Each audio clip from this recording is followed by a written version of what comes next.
juga disebut dengan istilah Ummul Kitab atau Ummul Quran, yang artinya induknya kitab atau induknya Al-Quran. Karena memang semua isi Al-Quran itu diringkas atau dirangkum di surat Al-Fatihah.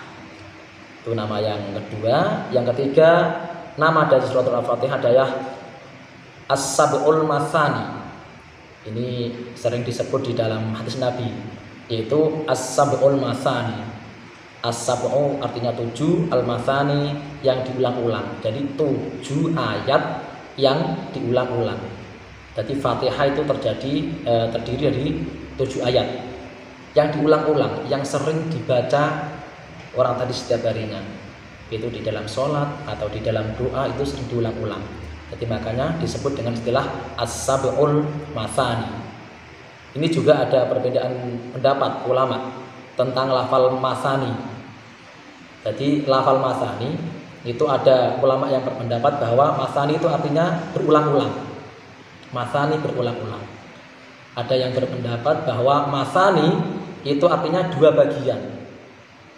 Ada artinya yang mengartikan Al-Mathani itu artinya 2 bagian. Fatihah yang separuh, yang 1 bagian ini untuk Allah, dan yang separuh lagi yang 1 bagian untuk hamba atau manusia.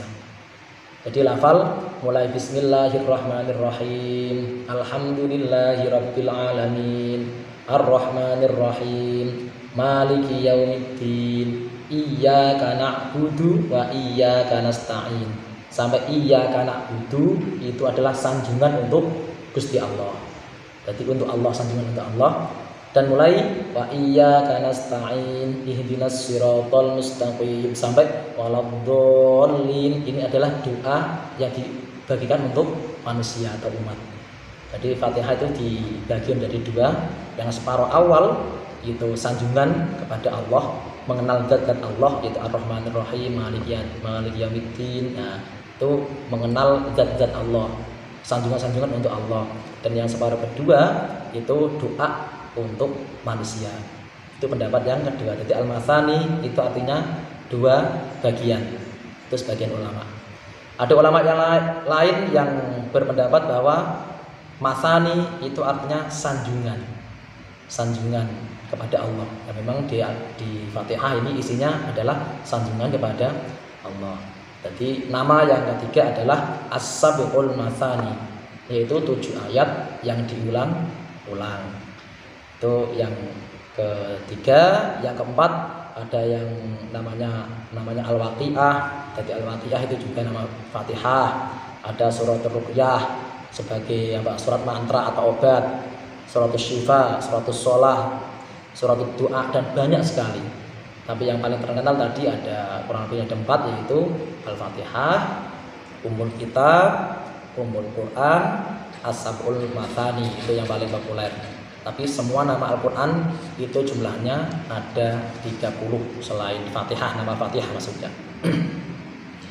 Dan Al-Fatihah ini termasuk surat Makkiyah, surah yang diturunkan oleh Allah kepada Nabi Muhammad ketika Nabi Muhammad belum hijrah ke Madinah, masih bermukim di Mekah. Makanya termasuk surat Makkiyah. Yang selanjutnya yaitu tentang keistimewaan surat Al-Fatihah. Jadi Al-Fatihah ini punya keistimewaan dibandingkan surat-surat yang lain. Jadi surat Fatihah itu punya keistimewaan tertentu dibandingkan dengan surah yang lain. Ini masalah keistimewaan bukan berarti terus mengurangi keistimewaan ayat yang lain, tidak, atau mengurangi keagungan ayat yang lain, tidak. Semua ayat Al-Quran itu agung. Semua ayat Al-Quran itu istimewa karena semuanya merupakan kalam Allah. Yang menjadikan istimewa satu dengan yang lain itu biasanya hanya dari segi artinya saja, hanya dari segi maknanya saja. Tetapi secara hakikinya semua ayat itu sama kalamullah, sama-sama agung, sama-sama suci, dan sama-sama istimewa, sama semuanya. Tapi yang Fatihah ini dianggap lebih istimewa dari ayat yang lain itu dari segi maknanya, misalnya lebih artinya. Keistimewaan yang pertama adalah surat Fatihah merupakan suratul a'zam, surat yang agung, surat yang paling agung.